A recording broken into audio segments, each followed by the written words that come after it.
সৃজনগাম সমষ্টিৰ কংগ্ৰেছৰ দখলত পিৰাধৰা গাঁও পঞ্চায়ত দীৰ্ঘদিনীয়া জল্পনা কল্পনাৰ অন্তত আজি বঙাইগাঁও জিলাৰ টাপাট্টাৰী উন্নয়ন খণ্ডৰ অন্তৰ্গত পিৰাধৰা গাঁও পঞ্চায়তত এককভাৱে সভানেত্ৰী পদ দখল কৰে কংগ্ৰেছ সমৰ্থিত প্ৰাৰ্থীয়ে।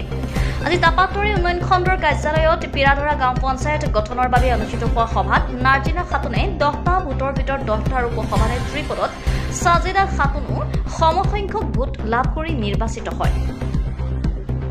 পঞ্চায়তৰ সভানেত্ৰী হিচাপে নাৰ্জিনা খাতুনে নিৰ্বাচিত হৈ যথেষ্ট উৎকৃষ্টভাৱে সীমাহীন সমস্যাৰে জৰ্জৰিত পিৰাধৰা পঞ্চায়তৰ সৰ্বাংগীন উন্নয়নৰ ক্ষেত্ৰত পদক্ষেপ গ্ৰহণ কৰিব বুলি কয়। নাৰ্জিনাই সভানেত্ৰী হিচাপে নিৰ্বাচিত হোৱাত পঞ্চায়তবাসী ৰাইজে ব্যাপক হৰ্ষ উল্লাসেৰে আদৰণি জনাই জয়ধ্বনি দি আগবঢ়াই লৈ যায়। আজিজুৰ ইছলামৰ ৰিপৰ্ট, অৰুণোদয় অসম। আজি আমাৰ কেইবাটাও গাঁও পঞ্চায়তৰ সমিতি গঠন চলি আছিলে। জিলা আয়ুক্তৰ আধ্যাত্মিক মতে আজি পিৰাধৰাৰ গাঁও পঞ্চায়তখন গঠন কৰা হ'ল আৰু আমি অতিকে সুখী যে কংগ্ৰেছ দলৰ সমৰ্থিত প্ৰাৰ্থী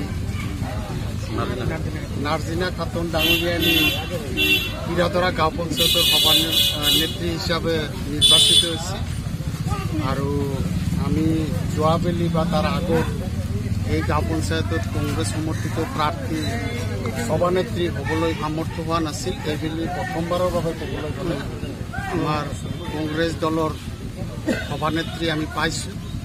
অৱশ্য হয়, কিছুমানে আকৌ ক'ব যে এইবাৰটো নিৰ্দলীয় হিচাপে হয়। চৰকাৰে এটা আইন কৰিছে, মানে বিগত আগৰ বিধানসভাত পঞ্চায়তী আইন সংশোধন কৰি গাঁও পঞ্চায়তবিলাক নিৰ্দলীয় হিচাপে গঠন কৰাৰ কাৰণে আইন এটা পাছ হৈছে। কিন্তু নিৰ্দলীয় হ'লে যিহেতু নিৰ্বাচন, আমি কংগ্ৰেছ দলৰ সমৰ্থিত মানে ৱাৰ্ড মেম্বাৰসকল ইয়াতে জয়লাভ কৰিছিলে আৰু কংগ্ৰেছ দলৰ সমৰ্থিত মানে সভানেত্ৰী আমি আজি জয়লাভ কৰিলোঁ। কংগ্ৰেছ দলৰ পৰা জয়লাভ কৰিলোঁ। তাৰ বাবে এই অঞ্চলবাসী ৰাইজ, পিৰাধৰা গাঁও পঞ্চায়তৰ ৰাইজ তথা আমাৰ মণ্ডল কংগ্ৰেছৰ কংগ্ৰেছ সমিতি, ব্লক কংগ্ৰেছ সমিতি, জিলা কংগ্ৰেছ সমিতি সকলোকে ধন্যবাদ যাচিছোঁ যে সকলোৱে মিলিজুলি আমি যে আজি 15 বছৰ পিছত মানে পিৰাধৰা গাঁও পঞ্চায়তখন দখল কৰিবলৈ সামৰ্থ্য হ'লোঁ। গতিকে ইয়াৰ কৃতিত্ব সকলোৱে পায়। জ্যেষ্ঠ কংগ্ৰেছীসকল ইয়াত দিনে নিশাই কাম কৰিছে। গতিকে সকলোৱে ধন্যবাদৰ পাত্ৰ আৰু নতুনকৈ যিসকল সভানেত্ৰী, উপসভানেত্ৰী তথা ৱাৰ্ড মেম্বাৰ নিৰ্বাচিত হ'ল সকলোকে মই শুভেচ্ছা যাচিছোঁ যাতে ৰাইজৰ কাম অগ্ৰাধিকাৰ ভিত্তিত সমস্যাখিনি সমাধান কৰাৰ কাৰণে চেষ্টা কৰে। আৰু মই যদিও উত্তৰ অয়াপুৰী বিধায়ক, বৰ্তমান সৃজনগ্ৰাম চোৱা চিতা কৰাৰ দায়িত্বত আছোঁ সৃজনগ্ৰাম সমষ্টিত। আৰু সৃজনগ্ৰাম সমষ্টিৰ এটা উন্নয়ন খণ্ড হ'ল মানে টাপাট্টাৰী, আৰু টাপাট্টাৰীৰ হেডকোৱাৰ্টাৰ জিপি হৈছে পিৰাধৰা। গতিকে জিপিটো অতিকৈ গুৰুত্বপূৰ্ণ।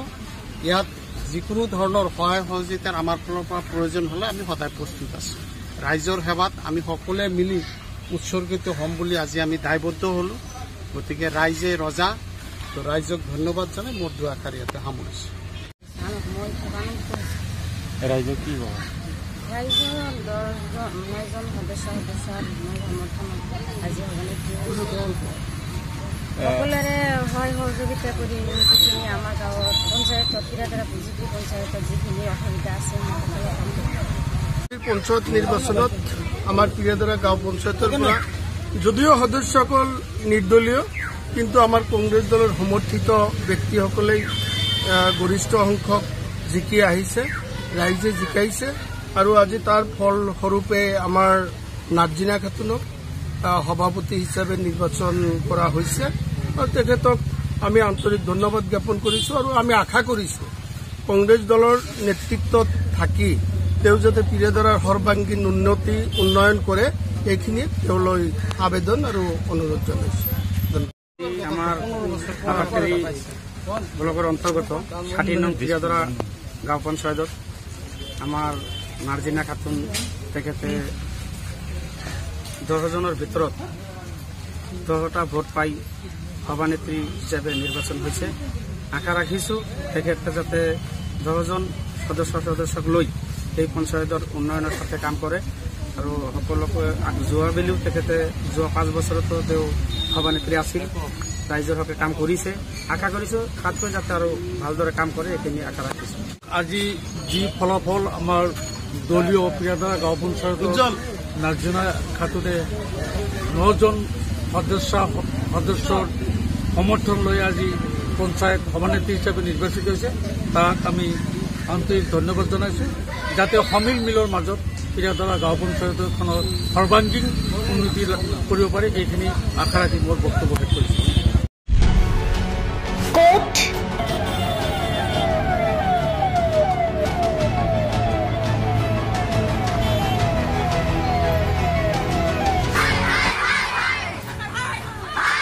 কিয় কেনেকৈ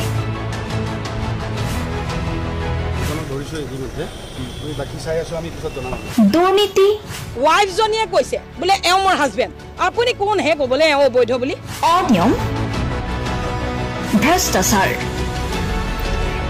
একো নায়কতাবাদ এতিয়াৰ পৰা আৰু নহ'ব আমি দিম সত্য বাতৰি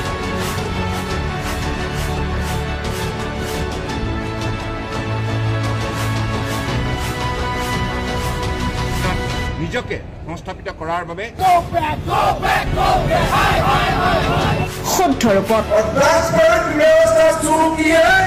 নিৰ্ভীক নিৰপেক্ষতাৰে আমি সাজু অসমৰ উন্নয়নমূলক যাত্ৰাই আজি এক নতুন দিগন্ত ভৰি দিছে অসমৰ ৰাইজৰ পৰা আমি সদায় আশীৰ্বাদ বিচাৰো আমি এনেকৈ যাতে আমাৰ জননী জন্মভূমিক সেৱা কৰি যাব বিচাৰো অৰুণোদয় অসম নিৰ্ভীক নিৰপেক্ষ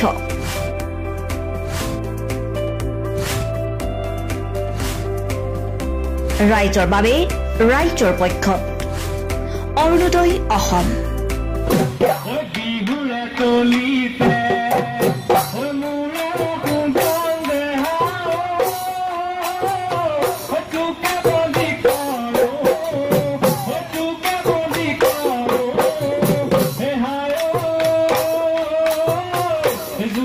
I'm